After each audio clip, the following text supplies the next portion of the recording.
আমি পেজ চালাই, এটা নিয়ে বাহিরের মানুষের কোনো কথা নাই, কোনো কমপ্লেন নাই, কোনো অভিযোগ নাই, কোনো আপসেট নাই। কিন্তু আমার খুব কাছের কিছু মানুষ, আমার আপনজনদের অনেক অনেক অনেক প্যারা। এগুলা করা যাবে না। স্বামী সংসারে আছো বা সুন্দর লাইফ লিড করতেছো, তাহলে এগুলা করার কি দরকার আছে?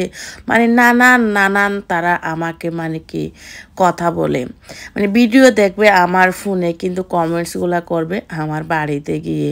মানে কেন জানি না, আমাদের সমাজের মানুষগুলো এখনো পরিবর্তন হতে পারতেছে না। তাদেরকে বলতেছি যারা আমার ভিডিও দেখে আমাকে নানানভাবে মন্তব্য করো, তাদেরকে বলতে চাই, ভাই জীবন আমার, সংসার আমার, মাথা ব্যথা আমার, সব কিছু আমার। যদি আমার কোনো দিক দিয়ে কমতি পড়ে, অভাব পড়ে, সেটা কিন্তু তুমি পূরণ করে দিতে আসবা না। হ্যাঁ, সেটা আমাকে বুঝতে হবে। আর আমার ভালো মন্দটা সেটা আমি ভালো বুঝি। আর যদি বলো যে না, আল্লাহকে জবাব দিতে হবে, সেটা আমি দেব, তুমি তো দিবা না, তাই না?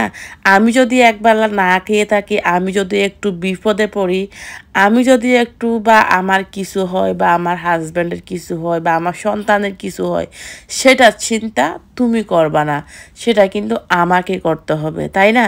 এর জন্য মানুষের সম্পর্কে বাজে মন্তব্য করে কোনো লাভ নাই। তুমি তোমার মতো থাকো, আমি আমার মতো করে থাকি। জীবনে বাঁচতে হলে ভাই টাকার প্রয়োজন আছে। এই টাকা ছাড়া না কেউ ভালোবাসবে না তোমাকে, ঠিক আছে? নিজের রক্তের মানুষগুলাও না একসময় দেখবা টাকার জন্য বেইমানি করে, কিন্তু হাজার হাজার আছে এরকম। তো এর জন্য জীবনে চলতে হলে, বাঁচতে হলে টাকাটার বেশি প্রয়োজন। এর জন্য বাজে মন্তব্য করে কোনো লাভ নেই। তোমার বাজে মন্তব্য কখনো আমাকে ঠেকাতে পারবে না।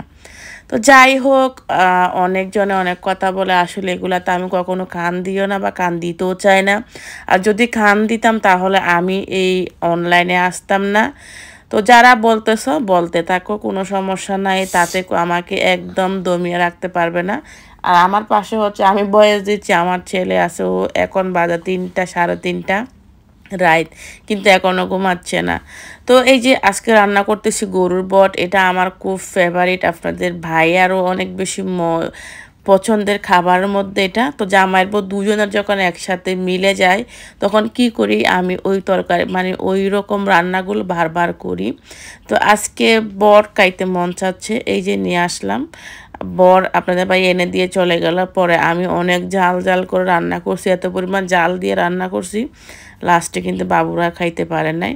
তো ভালো থাকেন সবাই, সুস্থ থাকেন, আর দয়া করে এ সমস্ত মন্তব্য করলে আমার কমেন্টে করেন, কেউ বাড়ি ঘরে গিয়ে কমেন্টগুলো করবেন না। আল্লাহ হাফেজ।